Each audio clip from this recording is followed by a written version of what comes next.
Hello everyone, what is up? It is me, AlbyMTG, and today I'll be bringing you guys my 10 favorite cards in Battlebond. Notably, this video is just an entire opinion video. These are my 10 favorite cards. These are not the 10 best cards, the 10 cards that will see the most play. These are just my 10 favorite cards that we're seeing from Battlebond. All of these cards are new, none of these are reprints, so if there would have been reprints, something like Mangara or Doubling Season probably would have been on the list, and Nyxathid as well.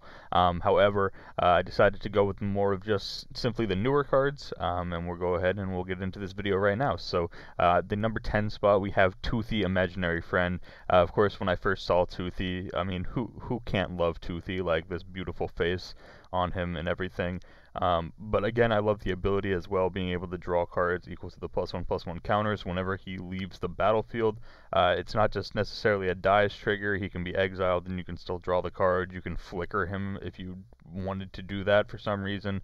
If you want to flicker him to maybe like save him from a removal spell, you can still get to draw all the +1/+1 counters, all the cards equal to those. When I first saw him, the first card that I also thought of was Chasm Skulker. And personally, I think I like Toothy a little bit better than Chasm Skulker. I like the fact that he partners with Pier as well.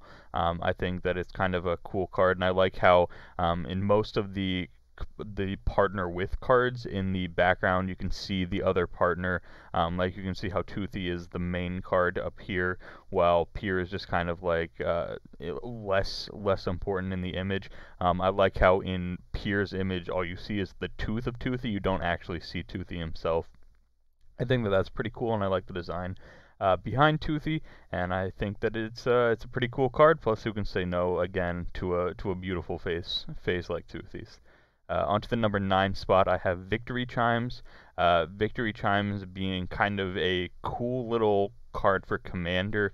It's a 3-mana mana rock, but it untaps during each other player's untap step. So if you're in a 4-player pod, this has the potential of paying back itself directly on the turn that you play it. It's pretty cool. It also says a player of your choice. So if you know you're teaming up with one of your friends in Commander, you can go ahead and give them the mana instead of yourself. I think that's pretty cool. It's much better than the other cards that are showing up down here in the Thesaurus. I think this is going to be a very strong mana rock in Commander, and I do like that it does add a little bit more to the politics element, because that's, I think, the main reason why people want to play Commander is because it's multiplayer, and so it adds a little bit to the political element. And then maybe if you're playing like a group friend or a group hug strategy, where you're trying to like give your friends kind of cool things and then just have everybody be nice to you at the table, then this is a nice way of like giving everyone else at the table an additional mana on each of their turns. I think that this card is pretty cool, and I like it. The next card we have here is Spellseeker. Spellseeker is a card that people are saying might see a little bit of legacy play. I'm not 100% sure if that's true or not, but it's able to find instant or sorcery cards with converted mana cost 2 or less. Again, for Commander, this is basically finding your Cyclonic Rift in all of the EDH decks that are playing blue, because every blue EDH deck also runs Cyclonic Rift. Notably for Spellseeker in like Legacy and Vintage, I'm not quite sure what it's going to find. It's mainly finding like your cantrips and stuff like that. It can't really find win conditions. It can't find tendrils. I guess it could find like Grape Shot, but most of the Storm builds in Legacy are just playing tendrils instead. It can find like all of your cantrips and things, but it can't find like maybe Force of Will for backup. It can't find that. Can't find your tendrils. So it can find like Merchant Scroll if you wanted to to tutor a ton, I guess. Like, that's kind of a play that you have access to. I don't know why you would, but that is something that you could do. Nonetheless, I think this card's super cool, has a lot of possibilities, and only gets better over time as they print more instants and sorceries with converted mana cost 2 or less. So Spellseeker, very cool card.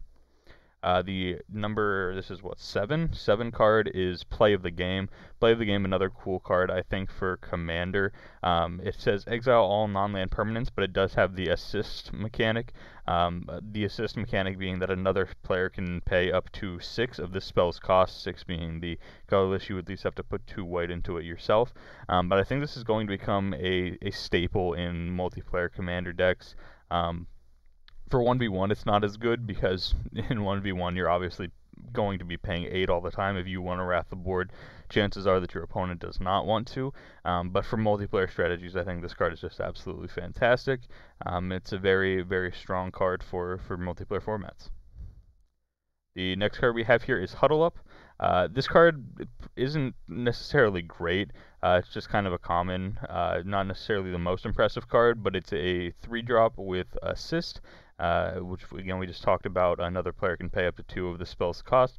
2 target players each draw a card. I think this is like the only assist card that has the possibility of seeing play in 1v1 formats, and again, I don't think that it will, but I do like that it draws cards. It's nice and simple. I like the cards that are nice and simple. Some people like the cards that have just like a ton of text on them and do like really cool things. I kind of just like simple cards that are set to do something and then just do it really well, and I think Cuddleup is a great way of doing that. I think this card is super strong in the Battlebond 2-headed giant kind of format things, and again, I think this could be a great card in multiplayer commander decks as well. So overall, I think Cuddleup is just super sweet. The next card we have here, this is card number 6, or number 5, I apologize. Last One Standing. This one has a very good flavor with it to another card on the list, which we'll talk about when we get to it. But Last One Standing, 1 black and a red for a sorcery. Choose a creature at random, then destroy the rest. Of course, this works really, this is very flavorful with the colors red and black. It has the board wipe effects of black with the randomness of red, which I think is super cool. I also love the fact that Wizards chose this small little gremlin elf kind of, maybe it's like a goblin with big ears. I don't really know what the heck this thing is, but I like the fact that that was your winner after all of the fighting. This guy came out on top. He's not necessarily the one that you would have really expected for for the title, and then the flavor text that works with it as well. Some train all their lives for a shot at the title. Some just get really lucky, and I like that they chose to have some sort of somebody winning the overall fight that you wouldn't necessarily expect. I think that's pretty cool. So on to the next card. This is the card that has a lot of flavor with it, which is Thrilling Encore. Thrilling Encore being 4 and a black for an instant. Put onto the battlefield under your control all cards in all graveyards that were put there from the battlefield this turn. This is super strong in Commander, again, where you can just hold this up when you know that somebody's going to board wipe, and then they wipe everybody's boards clear, and then you just say, yeah, everybody's boards that just got wiped, it's mine now. So this is just super cool. This is crazy. Very strong. And then again, we go to the flavor again here, where you can see this little guy who now has to fight. I believe it's this person here to the left. After managing to take down all of these guys, where again you can see from the flavor text that he got rather lucky, you can see that he now has to face off against this guy. And best of luck to the small little guy. If he had to get lucky before, it's kind of unlikely that he'll get lucky again against whoever this being is. The next card on the list, this is the number 3 spot. We have Arena Rector. Arena Rector is, of course, a callback to Academy Rector, this being whenever it dies, you can search your library for a Planeswalker card, put it onto the battlefield, then shuffle your library. The big problem that I see with Arena Rector is that there are some very good Planeswalkers, but there's none that just straight up win you the game right when they come onto the battlefield. Academy Rector is able to find enchantments, and there are a lot of enchantments that just, as soon as they hit the battlefield, they just win the game. And so this is definitely not Academy Rector. I think Arena Rector right now is pre-ordering at about $30. This is not a $30 card. It should not be $30. But I think it's really cool that they're doing kind of a callback to Academy Rector. Academy Rector right now is like $60 because it's on the reserve list. I wish that it would have been an Academy Rector reprint, because Arena Rector, again, not as good as Academy Rector, but I do like when Wizards does these sort of like callbacks to older cards, and you can kind of see the flavor resemblance between the two cards. So I think Arena Rector is just a super sweet card, despite it not being as good as some people are thinking that it is. The number 2 card that I have here is Zender Split. I'm sure that I'm pronouncing that wrong, so I apologize in advance. You guys can tell me down below in the comments how it's actually pronounced. But Zender Split I think is just super cool. I like this card much more for flavor than I do for what it actually does.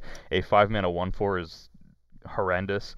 It has partner with Okun, Eye of Chaos, which I'm not really big on Okun, but I do like the idea, that kind of idea of one member of a team being the smaller but smarter one, and then the other one being the larger but dumber one, kind of like one being the brain, one being the brawn. I always loved that kind of an idea whenever I saw it in like cartoons and all that other kind of stuff when I was younger. I always loved that, and of course I favor the smaller, smarter one over the bigger, less smart individual. But Zender Split does have a kind of a cool ability. Again, it's not good, but it's cool. At the beginning of combat on your turn, flip a coin until you lose a flip. Whenever a player wins a coin flip, draw a card. Of course, Okun also makes you flip coins. Adds a little bit to the randomness, which I'm not normally a huge fan of, but in this set, these like multiplayer random kind of things, I'm fine with a little bit of randomness. In those sort of formats, in my 1v1 games, I'm not a big fan of it. But for multiplayer, I think a little bit of randomness is perfectly fine, and that's exactly what you're getting with coin flips.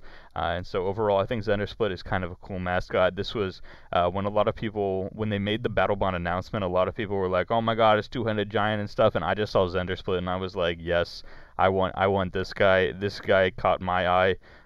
Which again, I'm sure there's some joke to be made here with the fact that he is essentially just a one-eyed creature that he caught my eye. That's probably supposed to be some sort of a joke in there, but for lack of time, I'm not quite sure what that joke is, so I apologize. But nonetheless, Zender Split I think is a super cool card, and it's definitely my favorite card that has partner in the set, or at least my favorite legendary creature in the set as well. Just a very, very cool card that I like both flavorfully, and it's got kind of a cool ability. And onto the number 1 spot, we have Brambles Sovereign. Brambles Sovereign being a 4-mana 4/4. Whenever another non-token creature enters the battlefield, you may pay 1 and a green. If you do, that creature's controller creates a token that's a copy of that creature. This card is going directly into my mono-green Canadian Highlander list.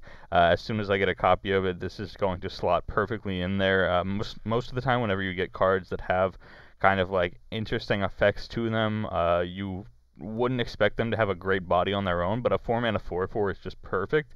It's just like absolutely fine. It's nothing like too special, but a 4-mana 4/4 is still perfectly playable. It's not like it's a 4-mana 1/1 or a 4-mana 2/2.